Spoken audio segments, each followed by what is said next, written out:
Hey, this is Anney. And Samantha. And welcome to Stuff I'll Never Told You, a production of iHeartRadio.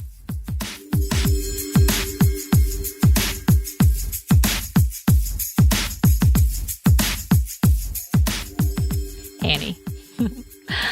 Can we talk about boy bands and girl bands? Are you ready for this? I don't know. I hope so. I think you will. Be ready. But as a precursor, we talked about boy bands in the U.S. And what was your favorite boy band? Well, I guess it was Backstreet Boys. I didn't get as caught up in all of that. You were a little younger for that. Yeah. I like most of the music I listened to at a young age. Was, like the first CD I bought was Jimmy Eat World, Green Day, and the Phantom Menace soundtrack. Like if that gives you any vibe. So you were cool. You were one of the cool kids. I was not cool. No. But I think of like the, NSYNC versus Backstreet Boys debate. I was on the Backstreet Boys side. Okay. So you've been with my older sister, which is really funny because typically the older generation goes with the older people who got into the boy band would probably say Backstreet Boys. And I do mean like my sister was in the era of New Kids on the Block, and I was too. And I really did like them, but I was super young for that. But yeah, I was an NSYNC fan. I was in high school when NSYNC came out, like right before, I think it was right as I was graduating. But I really enjoyed that music more so than the Backstreet Boys. I am team NSYNC. I will say that for myself. But I really enjoy a good like pop band because one of the first CDs outside of No Doubt for me was Spice Girls.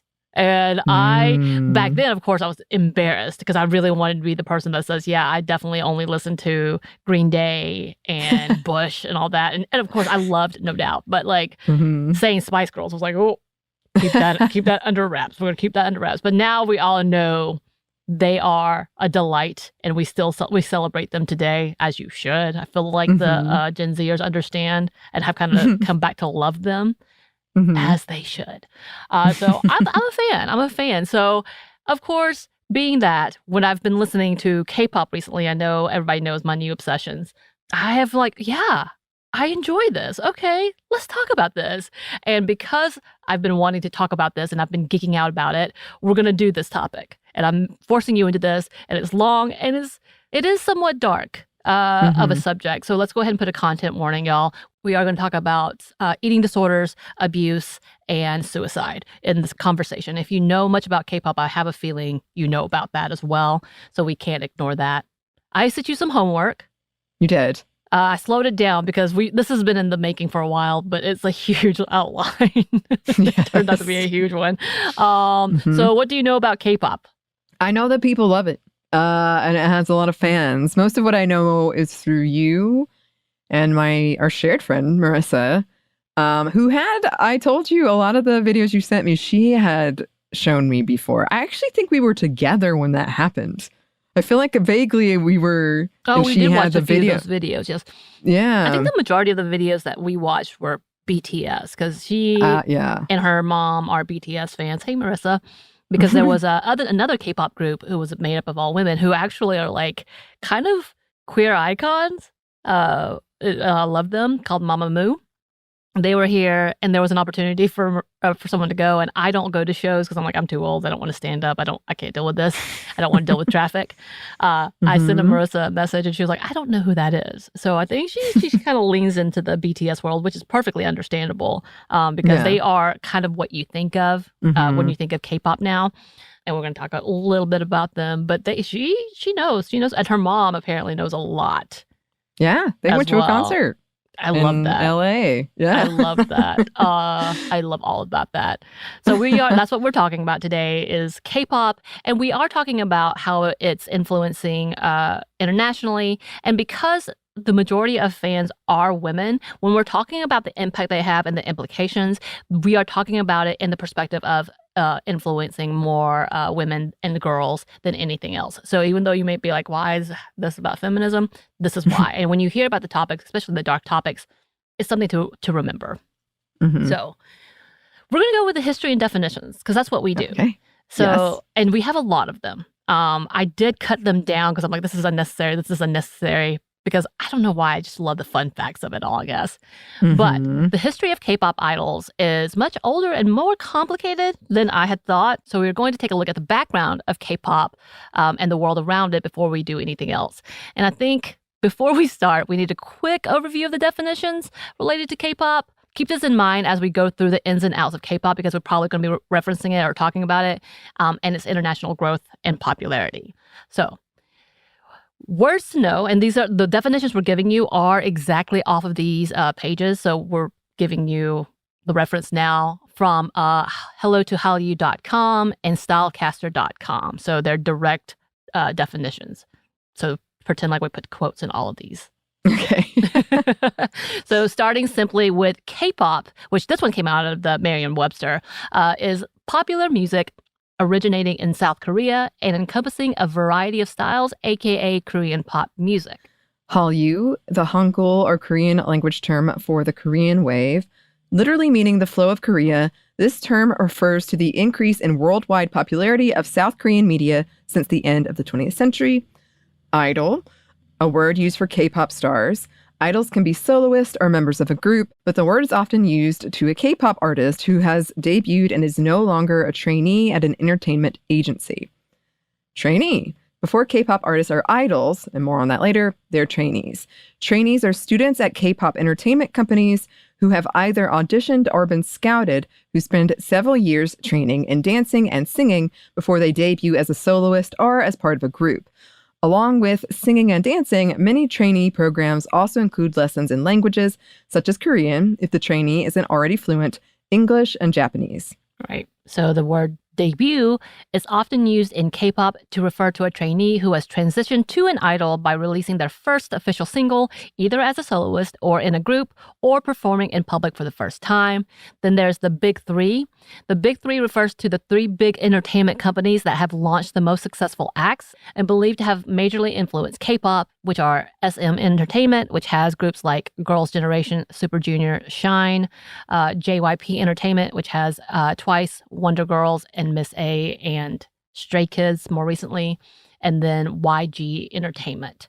And a side note, you might be wondering why this would be of interest in the K-pop industry. These three labels control a lot of the content, the publicity, and even the popularity of individuals and groups, and are almost as famous as some of their groups. Wow. Mm-hmm. And within the groups, which often have several members, BTS has 7, groups like EXO have up to 12 members, and one group had 21 members. There are specific roles and titles given to them. And in groups, sometimes referred to as idol groups, which is a band of 2 or more performers that perform, record, and essentially live together. Each member takes on a persona and a role within the group. Depending on the size, there can be a leader, main, lead, and sub-vocalist, main, lead, and sub-rappers, main and lead dancers, visuals, including the face of the group in the center, and the maknae. Okay, so with that, let's talk about the fan base and the words we hear in regards to fans or anti-fans. Within the group, there's lovers and haters, and there are specific terms for different groups of people in the K-pop world. And we'll start with fangirls or fanboys, which we talked about in our fangirls episode before. So fangirl or fanboy. These terms can be used as nouns to describe someone who expresses strong, passionate feelings, passionate about K-pop or K-drama, especially in regards to their biases and favorite groups. As a verb, fanboying and fangirling are usually demonstrated through uncontrollable physical and emotional freakouts in reaction to seeing, hearing, touching, or smelling a bias or favorite group. That is really specific.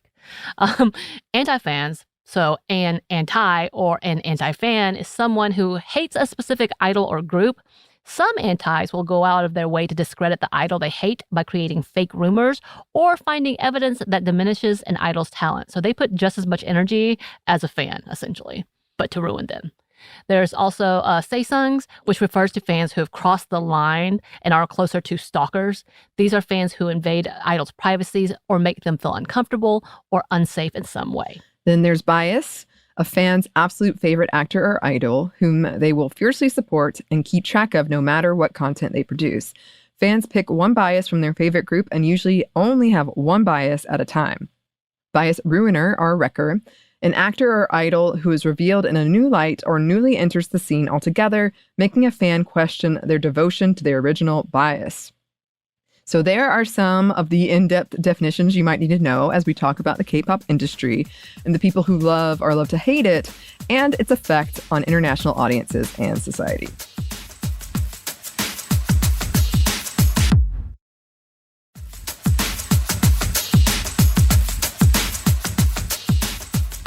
So, as we look at the history of K-pop, it might be surprising to know that the idea of Korean popular music and idols have been around for a long time. Some of the earliest ideas can be found in the 1930s with the Jaegori sisters, who debuted in 1939, and the first idols to go abroad and had performances featured on shows like The Ed Sullivan Show not once but 22 times was the Kim sisters, who laid down the basis of K-pop music.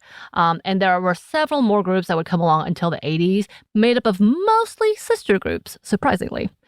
So in the 80s and 90s, we had what you would consider the boy or girl groups we see today, with performances that were accompanied by fancy choreography, and the 90s incorporating rap into the music. Which brings us to what is known as the first generation of idols and K-pop groups. Here's a quote from lafilm.edu about the first generation. Once the K-pop stardom recipe was discovered, genre-bending music, attractive performers, flawless appearances, and intricate choreography, the first generation of K-pop stars ushered in. HOT is considered to be the first true K-pop idol group because the group was highly manufactured and made up of trained pop stars. They released the song Candy in 1997, and it would become a bubblegum pop hit in Korea. And the information, according to Wikipedia, says, the first-generation idol groups are usually groups of approximately 5 people, each of whom divided their roles into lead vocal, sub-vocal, dancer, and rapper. While singing on stage, their synchronous choreography, known as group dance, was more sophisticated compared to previous dance music, but at the same time included point choreography that teenagers could easily imitate. Musical performances were done only for 2 or 3 songs in the album, the title song and follow-up song, and these songs were produced with music videos that showed each member's characteristics. After several months of performing, the singers took a break and resumed their career with their next album. This system became the basis for the second and third generation idols. The first generation did have a lot of controversy. The same Wikipedia page writes, first generation idols lost popularity in the 2000s. They often lip-synced as they performed with a focus on choreography, and most of the audience recognized that the songs heavily relied on digital techniques to correct the vocals of the idol singers. As a result, many people began to question the authenticity and competency of the singers. In addition, a series of controversies had erupted in contracts with idol members and adjustment of profits, and the idol training system relied on terrestrial broadcasting, while the music market was being converted into digital centers. Yeah. So the second generation is Y2K. After the decline of the first generation, the agencies tried some new ways, and many of those new ways were ways to make money. Quote, the second generation idol groups usually consisted of 6 or more members, formed a group in a group called a unit, and they ran group and unit activities at the same time. The agencies tried to manage their idol groups more thoroughly than the first generations to prevent those problems. They regularly evaluated trainees' singing and dancing abilities and ended contracts with trainees if their abilities did not improve or were significantly inferior. They also put on emphasis on personality and dismissed trainers whose behavior was controversial. And though the major entertainment companies had already been established, it was at this point the big 3 were highlighted, and they are still the top moneymakers in the K-pop realm. The beginning of Hallyu could also be attributed to this generation, largely in part due to the beginning of social media outlets like Twitter. And within the second generation, there were 2 categories. Here's a quote from creatrip.com. The second generation idols were divided into 2 categories. There were the record idols and music idols.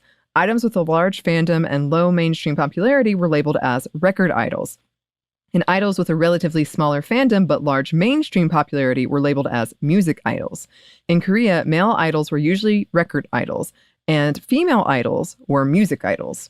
Regardless of which category they belonged to, it seemed certain that the second generation idols were loved by most Koreans overall. So then we come to what many of the non-K-pop diehards may know more about, which is the third generation idols, which does include BTS and Blackpink. And for me, EXO, who kicked off the new generation with their hit Growl. Again, this is my first true introduction to what I know as K-pop now. And though there isn't as much distinction between second and third generation, the massive usage of social media at this point helped the international interest in K-pop, with groups being featured through content on YouTube and Naver V, which I think is a Korean thing. Companies pushed a more personal look at the different groups. Here's a quote from that Wikipedia page we talked about earlier. The idol group's marketing strategy had become more diverse due to social media, which has led to the emergence of unprocessed, self-produced content on sites such as YouTube, Africa TV, and VApp, rather than through TV programs. Idol members also began to post on social networking services to get closer to their fans. In terms of planning, the, quote, localization strategy expanded not only through releasing albums in different countries or performing in different languages, but by including foreign, non-Korean members directly into groups. So also of note, we are seeing more groups writing and producing their own music in this generation. So BTS has been credited with producing and writing their own music for a chunk of it, which has been a criticism from the previous generations of K-pop. And to add to all of that, entertainment companies capitalized on the love of fans. They started selling merchandise, including photo cards, fan events, the usage of competitive reality shows that have you invested before a group is even formed, or that's what they want you to think anyway. They also understood the importance of the female gaze with groups like Mamamoo and Red Velvet. They have utilized the idea of girl crushes, which they might do through things like attire, like many will wear suits and tuxes. As one girl group said, their idea is, quote, to be girls seen from a girl's gaze. And as the fourth generation is rolling out, we are seeing more and more follow suit. And yeah, that was actually something that we don't talk about into this, but I will say a lot of the articles talk about how sexuality really has nothing to do with it. Oftentimes you will see, if you see a gay man or a gay men, they love the women groups as much as cis hetero women do. And then a lot of the gay women or lesbians love the male groups as much as cis hetero groups do. So it's kind of like, it doesn't matter. They just love who they love. And it's kind of interesting to see because they do and they don't play the masculine and feminine roles as much in K-pop. You'll see that. They're a little more, especially when it comes to like male groups, it does seem like they're a little more effeminate. To some, like they're very pretty. It's unnerving how pretty they are, but so are the women. They're very pretty. So that brings us to the newest generation, the fourth generation. Here's what Nocturnal.com has to say about the newest generation. Any group who made their debut in 2018 or 2019 was considered to be a part of the current fourth generation. The fourth generation shows K-pop at an unprecedented scale that we have never seen before. Groups are debuting and immediately gaining millions of followers on music videos and going on showcase tours around the world. And the article continues, within the influx of new groups and the lack of boy bands and girl bands in the West, since notable acts like One Direction and Fifth Harmony, K-pop has been able to take over and found a new sense of popularity throughout the global pandemic. Something that differentiates K-pop from the typical teenage pop group is the amount of time and production that goes into it. Some idol groups like Stray Kids and 17 are also labeled as self-producing because they take part in writing, producing, mixing, choreographing, and doing many other things. These all-rounder groups are ensuring that they cement a place for themselves globally and need to be recognized for their hard work and legitimate artistry instead of just a teenage craze. So they're trying to make it more legit. Yeah, like more like artsy. Yeah, as the kids would say. But yeah, so it is interesting to note all of that, as well as the fact social media like TikTok has really picked up even more so the popularity of K-pop groups, because not only do they have dance challenges and like more interaction, fans are able to produce fan content, things like fan cams, where they just literally find their bias, as we talked about, and then do a collage, essentially, a montage for these people. But they do a great job. I will say they do an amazing job. I will also say, I believe in the second generation, fans were called canons.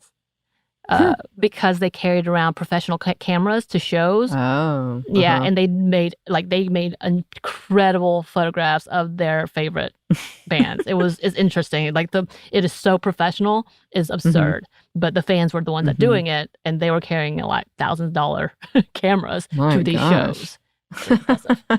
How times have changed, eh? How times have changed. Although I have seen people competing with their phones and talking about how they do better filming. Right. It's quite funny. But here's another quote from NPR about the fourth generation. The last generation of K-pop stars are no longer bound by borders. They can debut or train outside of South Korea and become just as or even more successful in the West than they are back home. They also continue to expand upon K-pop's constant musical experimentation.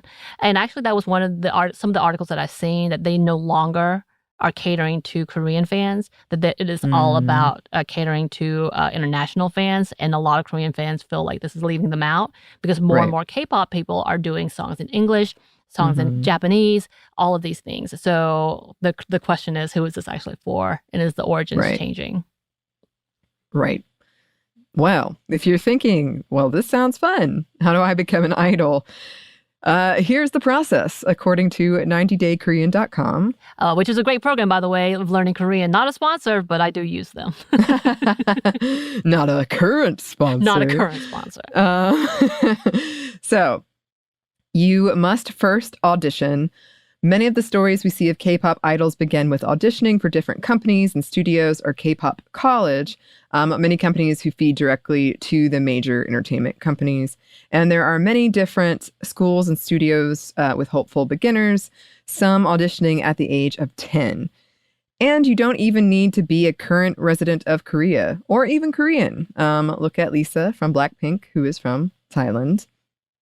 Second, all right, if you've passed the audition, you become a trainee.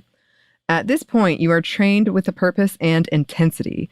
Not only will you learn to sing and dance, you may be taught how to act. You must take different language courses, such as English and Japanese. And it's during this time you are under scrutiny, not only for your talents, but for your looks, and are constantly evaluated physically and based on your talent. Stories of young trainees being weighed twice a day and being heavily restricted with their food intake, and even getting suggested to have plastic surgery if they don't have a specific look. These are stories that we've heard. And refusing can result in being cut. Interestingly, in Korea, male instructors are not allowed to tell the ladies that they need to lose weight or place restrictions on them by law. And plastic surgery is seen as just a regular thing. Here's a quote from Vice. One of the most well-known methods of transforming teenagers into pop stars in Korea is with plastic surgery. In Korea, there's no stigma attached to having your face changed to better your public image. The first, most important thing is their appearance, says Kim Min-suk, a former master trainer with YG who now runs his own training center, Sand Factory. If a girl has a bad face and a good body, the problem can be fixed with plastic surgery, he says matter-of-factly. Often, a hopeful star will get a loan from a label for 50% of the cost of the surgery, but she'll have to pay it back. It's also during this time you are most likely placed in a specific position in a group and are then assigned to train and live with this newly formed group. And strict rules are implemented, including dating bans, which may follow even after a debut and rise in popularity. According to that 90-Day Korean article, quote, while the South Korean idol hopefuls are in training, they're expected to maintain the same polished image once they have debuted as a part of the idol group.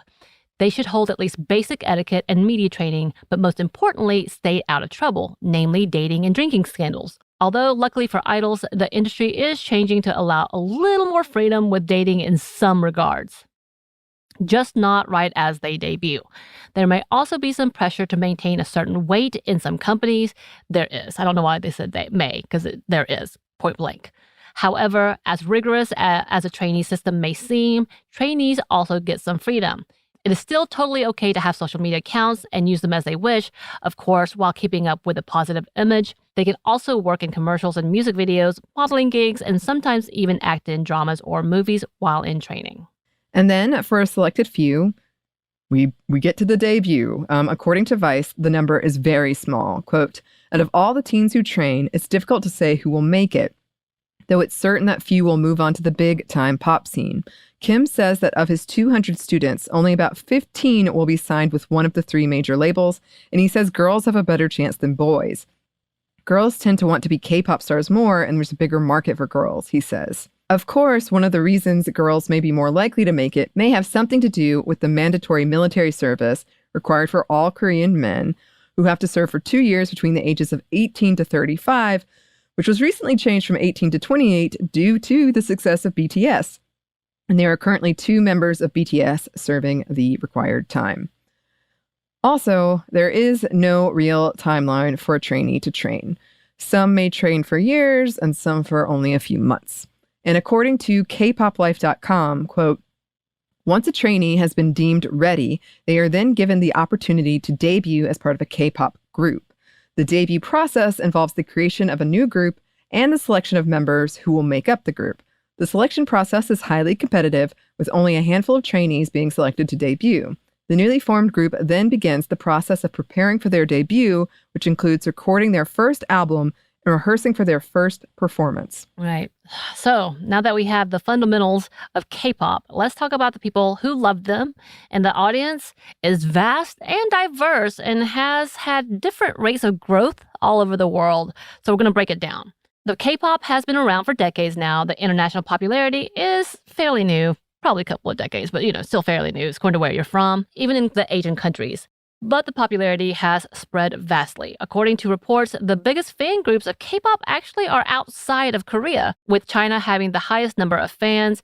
But I know at one point when there was this whole conversation, because there was the skirmish between China and Korea, the Chinese government banned K-pop for a little while, so I don't know how that affected anything.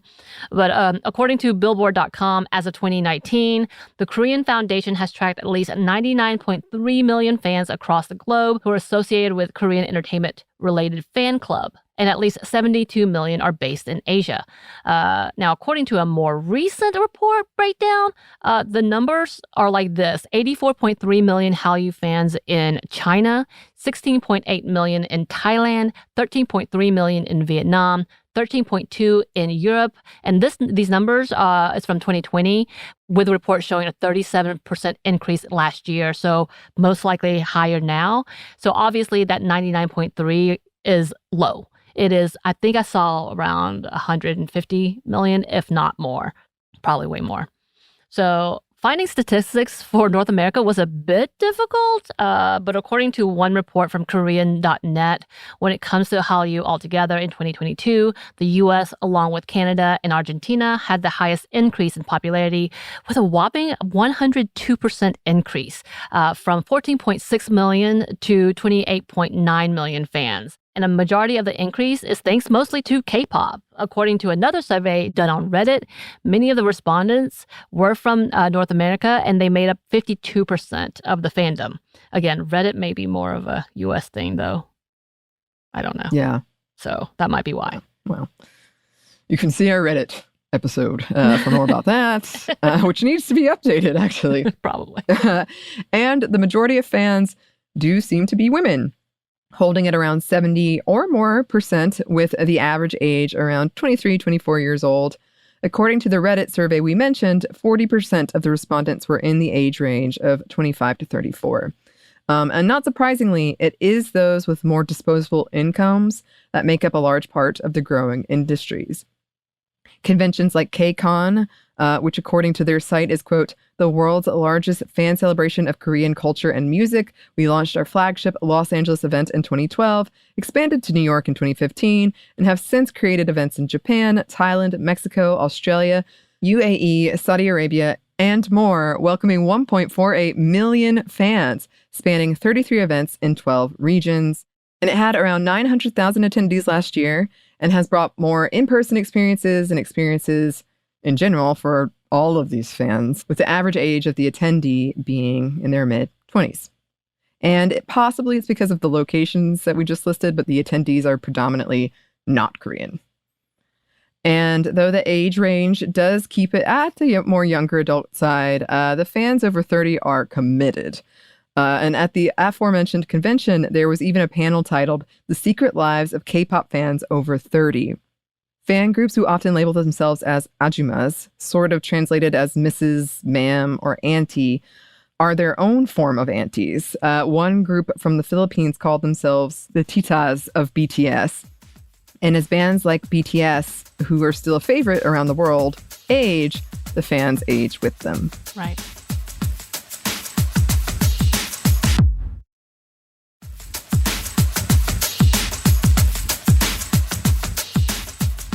Of course, the origins of K-pop is based in South Korea. In the times of no internet and going analog, the fans' relationship was different. According to one report, at the start of the generation of K-pop idols, fans even had access to home addresses and locations, and everybody thought this was normal.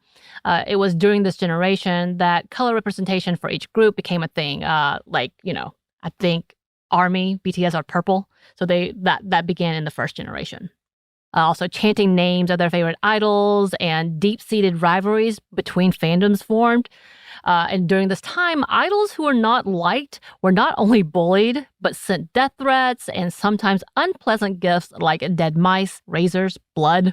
And a good deal of that was often sent to women who may have been rumored to date another male idol. And not surprisingly, this was most isolated to the Korean community because it was typically local during the first generation. And those who could be considered saesungs and anti-fans have been around for a while as well. Their presence have put idols and fans on edge. Stories have come out about the intensity of the love or hate of both fans and anti-fans. Idols have been stalked, threatened, and even physically harmed. Different stories, like one idol being poisoned with super glue in his drink, causing him to be hospitalized while at a show and performing. And then there's a more recent one of a BTS member being sent food, delivered food because they found his address, and him being threatened on social media to the point that other members doxed the person who threatened him, interestingly enough.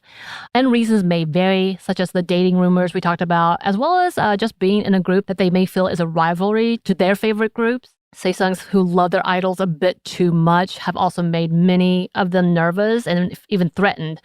Incidents of stalking to the point of causing a car chase / car wrecks, to ripping off of clothes, to fans sending messages in menstrual blood have been brought up to point out the level of toxicity that the fandoms can have. Here's a quote from a Rappler.com article talking about the ugly side of fandom. Ash, Shells, and Katie, the host of Spill the Soju podcast, have been fans of K-pop groups since 2006. Throughout their more than a decade of following idol groups, they've witnessed several instances of celebrities being put into harmful situations because of their fans. The list includes calling the idols' personal phone numbers, hacking their social media accounts, stalking their idols' group, overcrowding at airports, and, in more extreme instances, camping outside their idols' dorms or houses, installing secret cameras, placing recording or tracking devices at hotels or in cars, sending disturbing gifts or fan letters. A female fan reportedly sent a love note written in menstrual blood to OK Taeseon, a member of K-pop group 2PM, and even attempting to kidnap them. SNSD Kim Taehyun was dragged away in the middle of a performance by an obsessed fan. Although it should be noted here that there are more fans who often stand to protect their idols. Here's another quote from that Rappler article, and it's about how the fans will go to bat for their faves. Generally, fans would strongly voice out their opinions and call out whoever needs to be called out across several social media platforms, Ash said. They would also mass email the company for investigation or legal action against the perpetrators. Usually there is a unity against unhealthy behavior, but there are instances when the opinion is divided because of differences in perspectives. For as active a community as celebrity fandoms, issues tend to circulate fast, with every fan chiming in with their opinion. But when it comes to keeping their idols safe, Reese said that the majority still know when to put their foot down.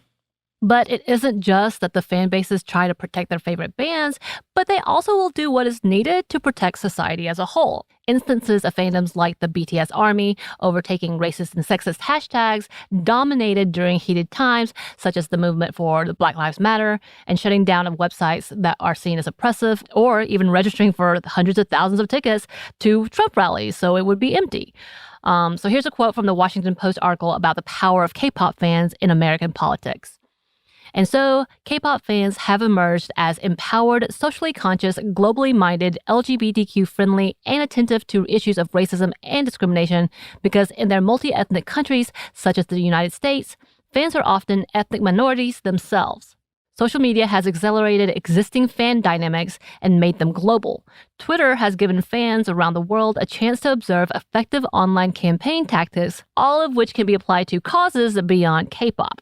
Now, digital narratives congregate on Twitter, TikTok, and Twitch, expanding the arena of K-pop fandom.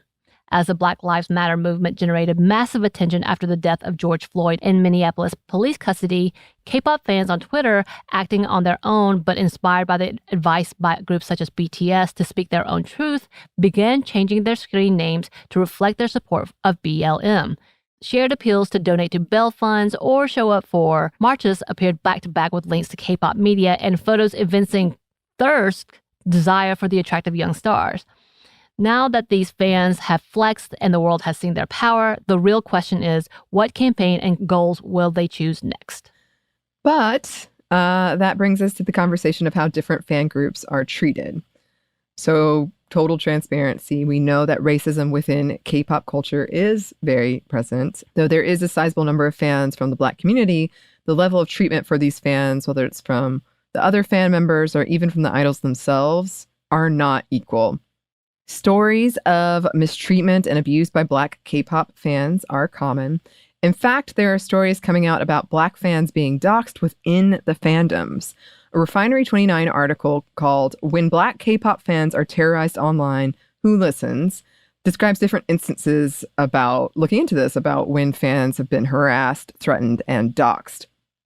They write, K-pop has long referenced Black music, fashion, language, and beauty.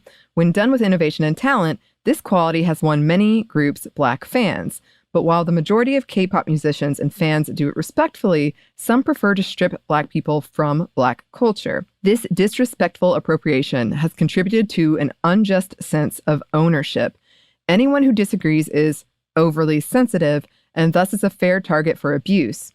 Among stan communities, there is an appropriation to abuse pipeline, according to May Santiago, a PhD candidate in cultural studies, who notes that racist language, online harassment, and cyberbullying is all perceived to be an extension of how devoted a stan is to the object of their fascination. Their chosen media figure is God, and they're the disciples. If anyone dares question the integrity of such iconography, all bets are off, she said. This is particularly hateful when a critical user is Black or brown. Under this warped logic, any criticism comes from a malevolent place. So even though Black fans have been instrumental in helping their idols learn and evolve when it comes to cultural appropriation, some stans consider these learning moments to be insulting, an offense worthy of punishment. And that article continues. It says, in a study conducted by the Fighting Stripes in 2020, a site founded in 2012 to give Korean Americans a platform to talk about what they love, 93.6% of the participants reported feeling as though Black K-pop fans tend to receive more backlash for calling out instances of cultural appropriation within K-pop and were more likely to be threatened with doxing.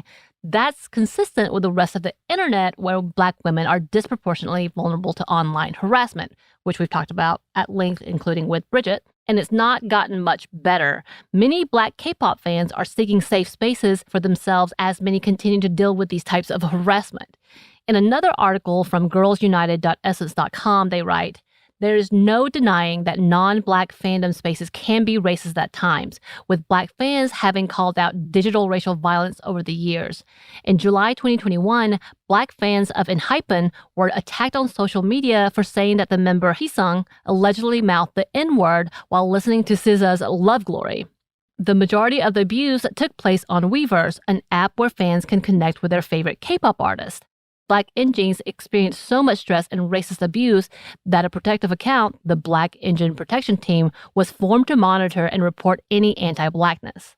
And there have been allegations of idols being racist as well. One idol was accused of purposely ignoring his Black fans, while others have been caught using derogatory terms as we kind of mentioned above. Although some try to excuse it as ignorance, I do have opinions about this. But let's be honest here, a chunk of the idols have been either born or raised outside of South Korea. If not, their producers, managers, and execs should be able to educate them before they go internationally. I do have a lot of that. We do know that there are two specific terms for I and me and you that sound close to that word as well. So there's a little bit like backlash if you're ignorant of those words. So there's a lot to be said about this controversy. And yes, I do remember them mouthing the rap, not realizing what they were saying. But again, that's just an excuse and that needs to be corrected, point blank. And oftentimes it seems that there is very little repercussions for racist incidents. In fact, it seems dating and partying is seen as more of a problem by industry standards than being racist. Mm-hmm. And this also leads to the problematic use of Black culture. Just recently, one girl group has been heavily criticized for their usage of Black hairstyles, such as box braids and almost caricature-level outfits that are reminiscent of 90s hip-hop, even warranting a slapping face emoji from hip-hop star Anderson .Paak, which once again has brought up the topic of the constant cultural appropriation from K-pop groups and idols. Right. So there are many articles asking the repeated question, why do they continue to use Black culture and styles but continue to not give credit or respect to the Black community? Also, I would ask, who is allowing this again and not vetting these things? It's 2023. If you're aware enough to put Black Lives Matter posts out, but aren't aware enough that taking credit or trying to make money off a culture without understanding it, I mean, what are you doing? Mm-hmm. Accusations from Black producers, writers, choreographers, and so many others of not being compensated or not even being credited has been rampant in the industry. In a Guardian article, they write about a specific incident. SM Entertainment is one of South Korea's 3 largest entertainment companies. It is credited with producing the first K-pop idol group, HOT, in 1996, which establishes the SM performance style that the brand still employs today.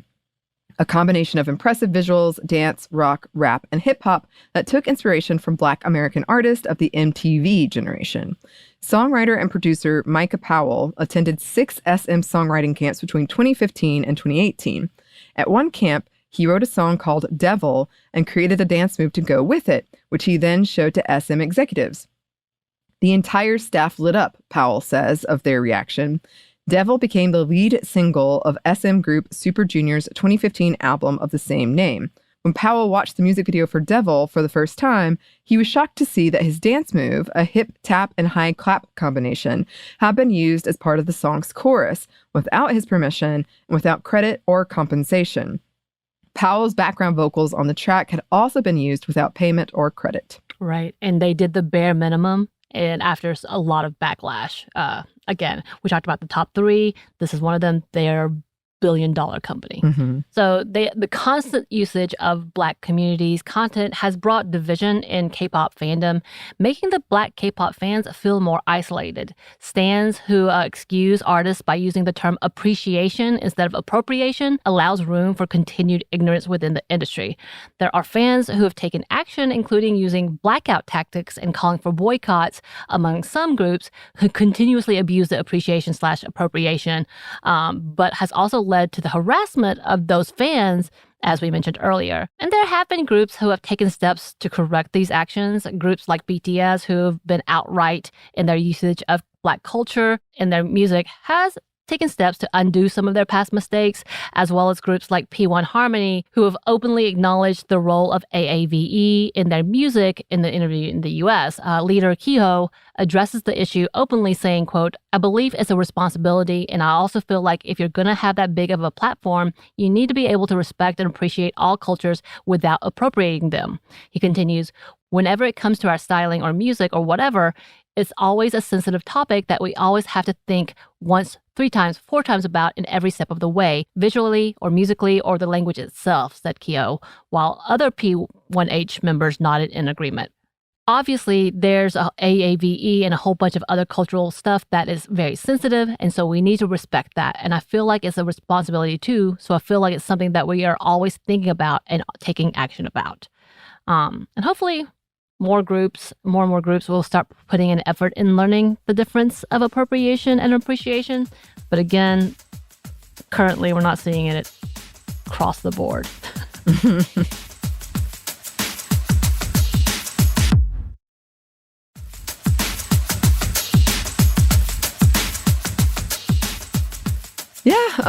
And while we look at the not so good side of K-pop, we have to talk about other controversies within the industry, including the many scandals that have affected the groups and have some people even saying to boycott the industry altogether.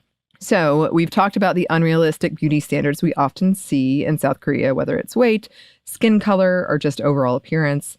And for the K-pop stars, it's even worse. Stories of trainees being told to only eat rice or their diets being so restrictive that other members sneak food in for them. It's a big concern. Many of the fan sites not only give details like birth dates and signs, but they will give height and weight for many of them. And though everybody is different, it is disheartening to see a young woman who may be 5'7", weighing 95 pounds, and being called chubby are not meeting the standard of the music industry. In a research paper about the effects of K-pop idols on Korean beauty standards, they say this about the dieting culture. Another way K-beauty standards can be harmful is they can lead to extreme dieting, which leads to other outcomes like poor health, depression, and eating disorders. Since a slim body is a part of the standard, idols may be forced to a diet that causes them to lose an unhealthy amount of weight in a short period of time, which is usually before a new song or album is released.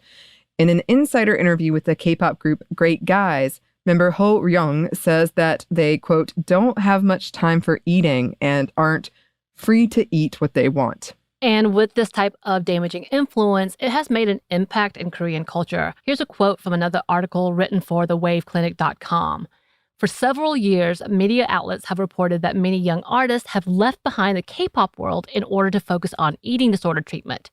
Jennie of the popular 8-member girl band Oh My Girl have bravely discussed her year-long treatment for an eating disorder. And they continue, the extreme diet and beauty ideals that have some cultural underpinnings are without a doubt harmful to both the K-pop stars and also to the tween and teen girls who eagerly follow them. Restricting and extreme dieting, cosmetic surgery, and an obsession with the perfect look have been synonymous with the South Korean music industry.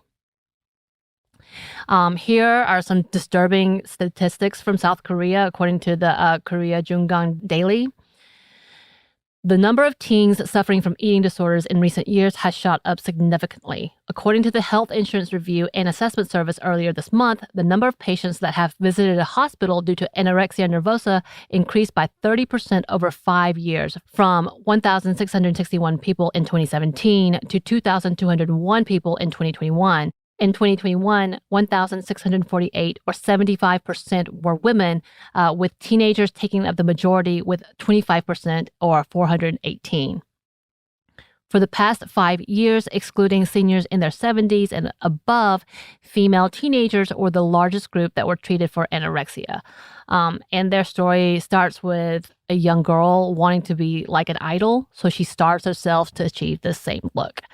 And of course, it is important to acknowledge that the overall beauty standards, not only in South Korea, but in countries like the U.S. as well, have just as much influence on the K-pop culture as does K-pop culture does on the overall beauty standards. So it's vice versa. It affects both of us, both of them and the fans. When fans or anti-fans feel like they're able to comment on what they deem as attractive or unattractive and use this as a way to harass and bully an idol, they reinforce the almost impossible standard as if it should be the norm. And these types of bullying have been lethal. Different stars and idols have died by suicide after being relentlessly harassed and bullied, as well as being depressed and unhappy due to their careers. And unfortunately, the level of standards that often push idols too far is correlated with the unreal expectations. In another article specifically talking about mental health in K-pop from mindlessmag.com, they write, Sully from FX passes away at age 25. She had been suffering from panic disorder and social phobia, so it was speculated that it was through suicide mainly because she was one idol who was going against the norm, which led to cyberbullying. She was one to openly discuss mental health, dating bans, social issues, and such. To add to that, apparently her attire was not appropriate, and this all built up over the years, and she could not take it anymore. It is said that South Korea holds the highest rate in suicide, whether attempted or not, And this mainly occurs due to the overly high and even unachievable standards the environment the Koreans live in. Government figures show that suicide is amongst the top cause of death for those under 40, an age range where life demands a lot for those living there. Right. The K-pop and Korean celebrity industry have had to acknowledge the level of need to address the issues that have been stigmatized for so long. In the SCMP.com report, they write, the Korea Creative Content Agency, which supports pop culture artists, have reported that the number receiving counseling rose from 146 in 2020 to 661 in 2022. That figure relates just to those who admitted to having counseling. Lee Bong-chul, director of medical insurance policy at the Korean Neuropsychiatric Association, said pop idols were often isolated from support networks. They are completely lonely. It's impossible for them to go to communicate and get some consolation, Lee said. It is a very dangerous situation. And with South Korea having the highest statistics when it comes to suicide, the government has realized that they needed to step in. Here's another quote from the same SEMP article, which was written in 2023 recently. South Korea's Ministry of Health and Welfare announced a plan last month aimed at reducing the suicide rate by 30% by 2027. The 5-year plan includes more frequent mental health examinations, better counseling services for victims of crime, and improved care for those who've attempted suicide. There are no details released on how much money will be allocated. The Korean Suicide Prevention Center, funded and run by the government, will also provide counseling and treatment support for vulnerable individuals, and the government will fund medical expenses starting this year. South Korean Prime Minister Han Duck-soo said during a conference on suicide prevention in April, in 2021 alone, there were about 13,000 people who took their own lives. It's really unfortunate. It is the nation's first responsibility to protect lives. And much like society everywhere, Korea's attitude toward mental health is typically not one talked about. Oftentimes, it's treated as if it is an inconvenience or a fleeting stage. It is very quickly dismissed and typically ignored until it's too late. However, recently more and more idols have opened up and talked about their own mental health diagnosis and the importance of seeking help. Groups like BTS and GOT7 have been openly talking about their own struggles and trying to change the attitude about mental health in society. A Teen Vogue article talking about K-pop influence in mental health conversation writes, in Asian communities, there's still a stigma about treating mental health issues. Being depressed isn't seen as a real problem. And some Asians are very wary of being perceived negatively if they do seek outside help. But the article goes on, K-pop stars' efforts to raise mental health awareness and the empathy from global fans allows us to recognize that some issues, such as cyberspace bullying, problematic ideals of masculinity and femininity, misogyny, are cross-cultural, extending beyond national boundaries, says Ju-Won Park, a cultural anthropologist. The empathy and encouragement from fans as a result could be a source of rejuvenation, passion, and energy. Music companies have also realized that mental health is a global issue, that having their idols speak about mental health is not a minus to the business. The transparency could create more engagement from the fan base. And there are other controversies outside the mental health, including sexual harassment within the industries. Stories from different groups and trainees of being abused and harassed by their own CEOs and managers, and idols who've been caught filming and abusing fans or other members. One big scandal, the Burning Sun scandal, involving several celebrities and idols, were just recently sentenced and caused a wave of backlash for the industry as a whole. Those involved were accused of rape, drug charges, illegally filming, and embezzlement. So much fallout occurred, including raids that would lead to over 500 arrests. So it was a huge deal. And controversy over the overworking and underpayment of idols have been recurring as well. Past incidents of idols being underpaid or not even paid at all have many questioning the ethicalness of the industry. Recently, Blackpink's Jennie was seen performing with an IV after having to sit out of a couple of performances due to COVID. And at the same time, at the same event, she had to be rushed off the stage because she was not doing well. The group has been touring nonstop across the world, and many wonder at what cost. Newer groups like New Jean, who have just started, has brought to light the same conversation about how young is too young for someone to be an idol. And with acts like New Jean and past controversy of another young idol, the Korean government has finally passed a policy in hopes to address it. From an insider article, it says, On Thursday, a bill to protect underage K-pop idols from exploitation was passed in South Korea. The Culture, Sports, and Tourism Committee of the National Assembly passed the Popular Culture and Arts Industry Development Act during a plenary session per South Korean outlet Yonhap. Also known as the Lee Sung-ee Crisis Prevention Act. The newly passed law aims to prevent celebrities from suffering damages resulting from exploitative contracts by reinforcing financial transparency. The act is named after singer Lee, who was under a, quote, slave contract, where he was never paid for his music for over 18 years of his career, per K-pop news outlet Koreaboo. The amendment also reinforced requirements aimed at protecting the rights and interests of underage workers in the Korean entertainment industry by lowering the number of working hours, again, per Yonhap citing the committee. And a little more to explain what the amendment is. Quote, under the new amendment, entertainers under the age of 12 are allowed up to 25 hours a week, up to 6 hours a day. Those aged 12 to 15 are allowed 30 hours a week, while those above the age of 15 can work 35 hours a week.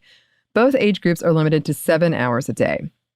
In addition, the act prohibits any infringement of underage entertainers' rights to education by forcing them to be absent from or drop out of school, per Yonhap. The South Korean amendment also forbids any acts that may threaten the health and safety of minors, which includes imposing an overemphasis on physical appearance upon the children. Assault, abusive language, and sexual harassment are among the other prohibitions listed in the act. Pop culture and arts businesses are now mandated to designate a person in charge of youth protection who will help to guarantee the human rights of young entertainers, per Yonhap. Quote, this amendment will abolish the industry's absurd practices behind the development of K-content and provide an environment where children and youth pop culture artists can pursue their dreams while protecting their human rights, said Park Bo-gyun, the country's Minister of Culture, Sports, and Tourism, per South Korea outlet Mail Business. But as the article states later, many production companies find ways to bypass these laws. So it will be interesting to see how this affects touring as well. Right. And that does beg the question, who is profiting off of all this hard work? Unsurprisingly, the industry has made a lot of money, over $5 billion to be specific, and that's probably underestimated. The big three, YG, JYP, and SM, have made a hefty profit, and controversial things like dynamic pricing has only increased the amount. These K-pop entertainment companies take 90% of the profit at the top, and the K-pop artists split the rest of the 10%. So if there's like 7 members and you have, maybe $1 million, but then you get $1 million to the, that's how, or $100,000, and then you split it 7 ways. Not a lot, to be honest. But some groups, like BTS, have better deals. They were able to get stock shares from their label, which was a smaller label at the time, but they've now made a lot of money, which is now known as HYBE, or Big Hit earlier. But typically, K-pop stars are not that lucky, and it's estimated that only 5% of the groups actually get beyond just idol status anyways to that superstar era. And by the way, for the trainees, they technically don't get paid. Instead, their room and board and all of that stuff is covered. So they calculate and say they get $50,000 worth of things, I guess, education worth. But obviously, we heard earlier that they had to pay for their own plastic surgery and such. So with all that, what does the future of K-pop look like? There are many who speculate that K-pop may be plateauing at this point. Perhaps it's the oversaturation of K-pop groups, or the controversies that have come with the industry, or even the loss of BTS, which many feel is actually the reason. And I know they aren't disbanding. They're on hiatus. They're still in contract, and they'll be back after the military services. And there are a lot of individual projects that, by the way, if you've not listened to August D, Yoongi, you should, because it's really good. And RM, it's really good. He does something with Anderson Paak and Erykah Badu. You should go listen to it. According to experts, there have been a slowdown in the market. And one expert told NPR that BTS may have set the bar too high. Here's a quote. The biggest influence of BTS is that they increased K-pop's dependency on the overseas market and made it truly a part of the global popular music market, says Lee Kyu-tag, an associate professor of George Mason University, Korea, who has studied the globalization of K-pop. And they transformed the entire K-pop industry in their wake. We raised our bar so high, says music critic Kim Di-hyun. about expectations for K-pop artists from both the industry and fans. An increasing number of K-pop groups are going on Billboard charts and holding large-scale concerts overseas at a faster pace than BTS.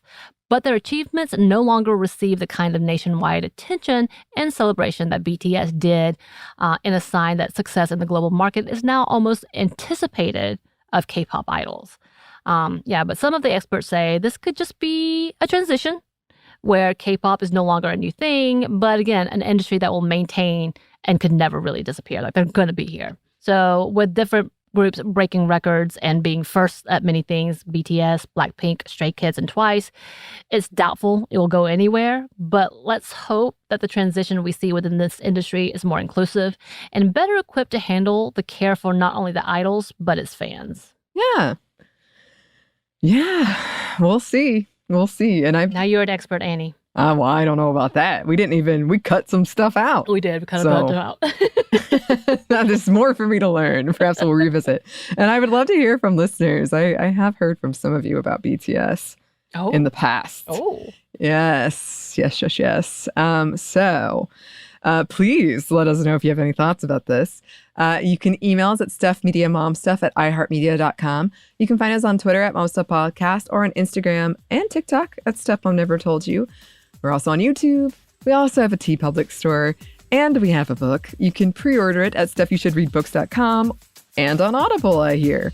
Thanks as always to our super producer Christina, our executive producer Maya, and our contributor Joey. Thank you all. Yes, and thanks to you for listening. Stuff I Never Told You is a production of iHeartRadio. For more podcasts from iHeartRadio, you can check out the iHeartRadio app, Apple Podcasts, or wherever you listen to your favorite shows.